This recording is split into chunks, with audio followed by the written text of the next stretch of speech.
สบายดีพักพวกว่าทุกคนเนาะพี่น้องปองปายอายน้องพนักงานทางตำรวจตลอดน้องพ่อแม่ประชาชนนะ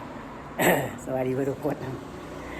เอามานำเสนอรถคือเก่าเลยพี่น้องเลยไปเพราะท่านได้รถไหนยังไปใส่ไปขี่เนาะรถดีราคาถือกับข้าพเจ้าใหม่เด้ออยู่ปากเสะเฮาเนาะมีหลายให้เลือกเนาะเป็นต้นแมนสกูปปี้กันนี่สกูปปี้สีแดง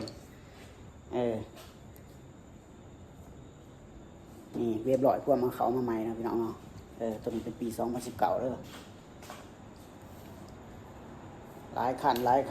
มาเลือกเอาเด้อไปอยากไรเนาะนี่เป็นเว็บใหม่เด้อพี่น้องปี2017เว็บใหม่ตัวนี้เว็บร้อยกัน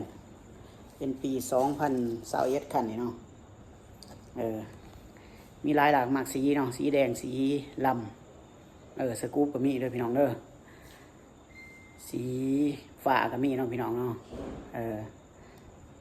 ใครสนใจเนาะทักทายสบายดีกันเขามาเบิ่งพี่น้องรถดีราคาถือมีวันเดียวเลยพี่น้องเด้อหรือว่าถ้าเขามาสนทนากันซื้อๆกันได้เนาะทำเรื่องรถเรื่องล่างตัวไรระบบแนวไรบจักเนาะลองทักเข้ามาเบิ่งกันจักอะไรก็ได้เอาไปเลยพี่น้องเลยขอบใจ